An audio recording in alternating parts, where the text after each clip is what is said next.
इसलिए आज जब हम सब उसी तंबू को, जब हम अलग दृष्टिकोण से जब हम देखते हैं, उसी तंबू को, जिस तंबू के बारे में अभी मैंने आपको बताया, क्योंकि परमेश्वर का वचन अद्भुत है, इसलिए जब हम तंबू को, जब हम सीधा जब हम खड़ा कर देंगे, सीधा जब हम खड़ा करेंगे, तो सबसे ऊपर जो होगा वो महापवित्र स्थान होगा, और उसके जो नीचे में आएगा वो पवित्र स्थान, और सबसे नीचे में जो आएगा वो बाहरी आंगन वो कहलाएगा।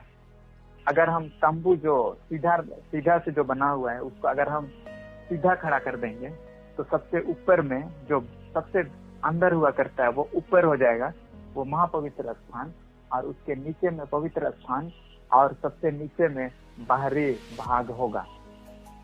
अगर हम इसको दूसरे तरीके से अगर हम समझेंगे कि तो सबसे ऊपर का जो भाग है महापवित्र स्थान वो स्वर्ग है, जहाँ महायाजक, इब्रानियों में लिखा है यीशु मसीह वो सदा के लिए महायाजक बन गया, और वो महापवित्र स्थान अर्थात स्वर्ग में वो प्रवेश कर गया। एक ही बार वो अपने बलिदान को चढ़ा करके, उसने अपना लहू को परमेश्वर की वेदी में चढ़ा करके, वो उस लहू को लेकर के उस महापवित्र स्थान में लेकर के चला गया परमेश्वर के पास।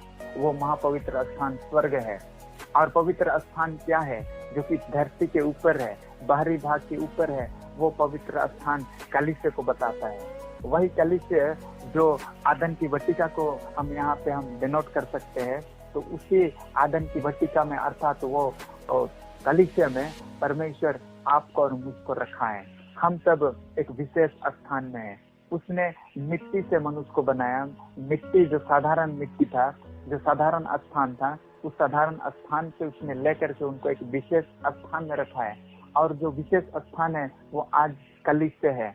हो सकता है आज आप कलीसिया में आप जा करके, अर्थात घर से जो हाथों से बनाया हुआ जो कलीसिया है, चर्च भवन है, वहां जा करके शायद आप आराधना नहीं कर सकते हैं।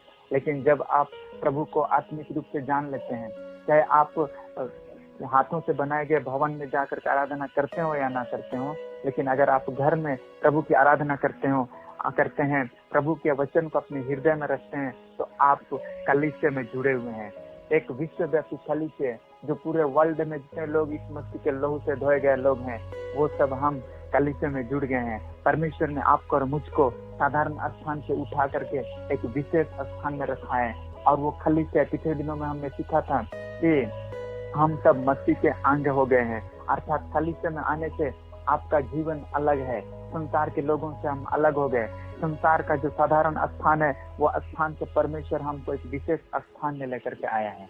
और वो वचन, इसलिए परमेश्वर के वचन में लिखा है कि जो जीवता प्राणी बन गया, जो मनुष्य, उसको उसने लेकर के आदन की वटिका, जो उसने विशेष स्थान को बनाया। और आगे जब हम स्टडी करेंगे तो आगे लिखा है कि आदन की वटिका में परमेश्वर वो ठंडे समय में आदम से और हवा से मिलने के लिए आया करता था।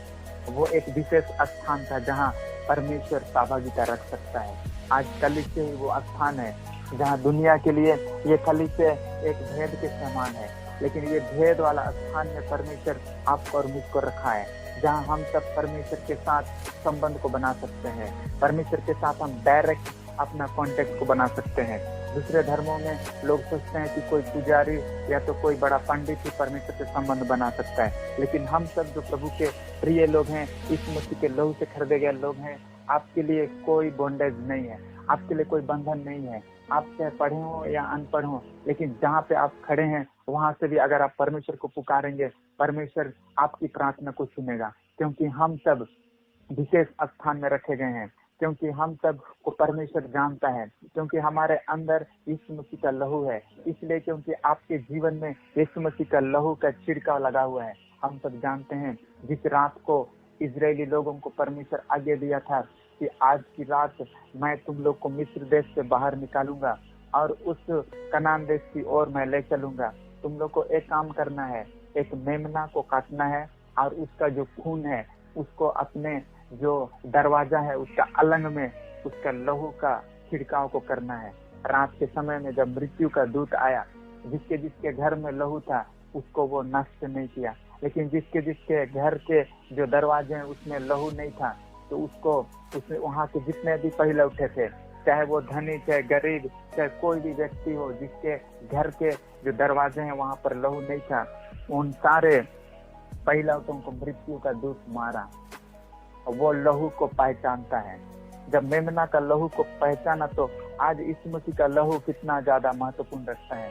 अगर आपके जीवन में यीशु मसीह का लहू लगा हुआ है, अगर आप यीशु मसीह के लहू में क्रूस में अगर आप विश्वास करते हैं, यीशु मसीह का लहू से अगर आपको पापों का क्षमा प्राप्त है, तो आप डायरेक्ट स्वर्ग तक आप पहुंच सकते हैं, डायरेक्ट आप स्वर्ग तक कांटेक्ट कर सकते हैं।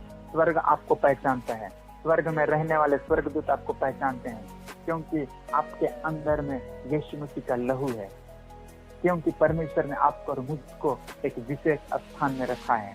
विशेष स्थान अर्थात हम इस संसार से ऊपर उठा लिए गए। पहले हम संसार के थे, संसार की रीति पर चलते थे, संसार जैसे सोचता है वैसे हम सोचते थे, लेकिन अब परमेश्वर आपको और मुझको बचाया और हमको और आपको उसने एक विशेष स्थान में रख दिया है। वो खलीसे है, वो पवित्र स्थान है जहाँ पर आप रखे गए हैं, जहाँ पवित्रता जहाँ वास करता है, जहाँ परमेश्वर अपने लोगों से मिलने के लिए आता है, जहाँ से हम परमेश्वर के साथ सहभागिता को रख सकते हैं। इसलिए परमेश्वर के वचन में हमने पढ़ा है कि परमेश्वर ने आदम को पूर्व की ओर आदन में एक वाटिका लगाई और वहाँ आदम को जिसे उसने रचा था रख दिया। और 9 को पढ़ेंगे। और यहोवा परमेश्वर ने भूमि से सब फांसी के वृक्ष जो देखने में मनोहर और जिनके फल खाने में अच्छे हैं उगाए, और वाटिका के बीच में जीवन के वृक्ष को और भले या बुरे के ज्ञान के वृक्ष को भी लगाया। 10 को भी पढ़ देंगे। उस वाटिका को सींचने के लिए एक महानदी अदन से निकली और वहां से आगे बहकर 4 धाराओं में बट गई। हाँ, इस प्रकार से हम आदन की वाटिका को हम बोल सकते हैं कि ये स्वर्ग का एक छोटा सा एक बूंद के जैसा हम देखते हैं। मतलब एक